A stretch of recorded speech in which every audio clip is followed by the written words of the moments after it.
Well, for the latest on that story, we can speak to reporter Tom Grundy, who's standing by in central Hong Kong this morning as police begin to clear those protest sites. Tom, a very good morning to you.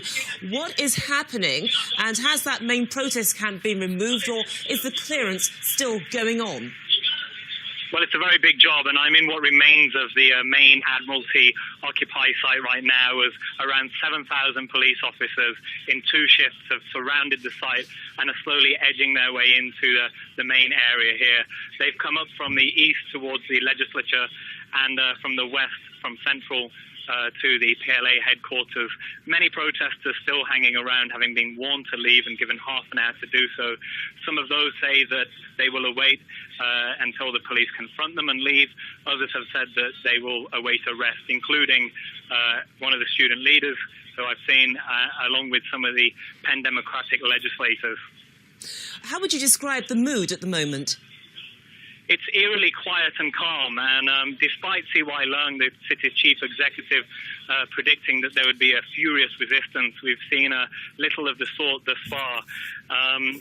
Earlier today, some of the bailiffs acting on behalf of a bus company removed some of the barriers, as you heard in your report, but the police took over soon after, and it seems that it was somewhat of a formality, as most of the site is not covered by the injunction, and police are acting as it always has been, is by Hong Kong law an unlawful assembly.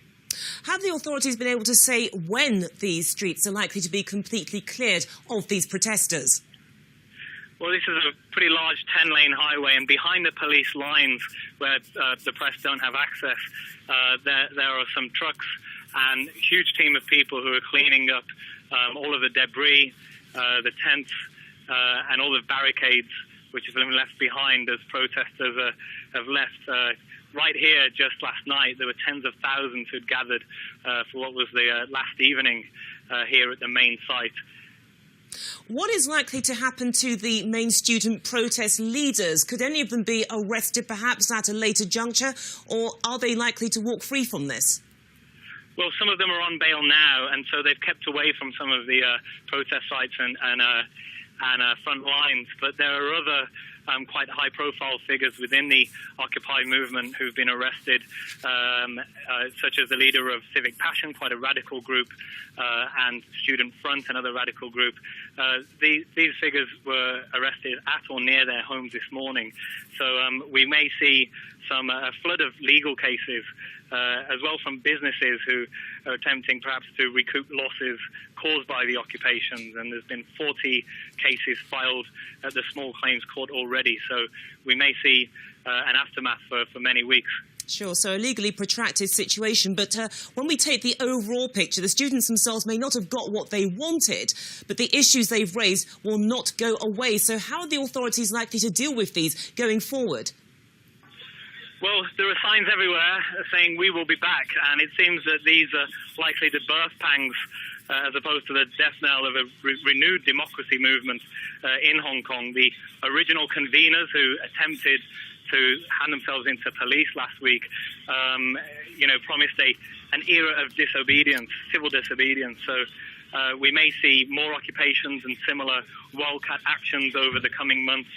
But it seems now that the students have this collection of ideas, symbols, strategies to build upon what is a 30-year democracy movement in the territory.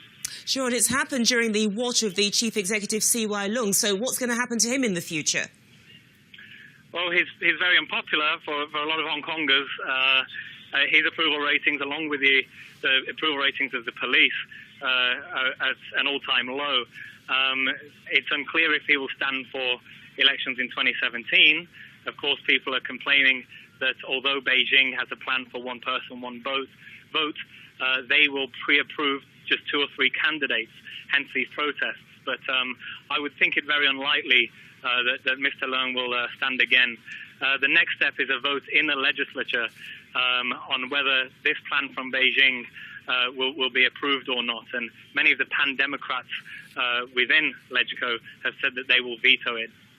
And I suppose, Tom, that in the final analysis, it's Beijing that's the winner because the streets are being cleared, the protests appear to have now run out of steam, and Hong Kong's status quo has been preserved. So it's the final proof, if you like, that it's China that is ultimately in charge.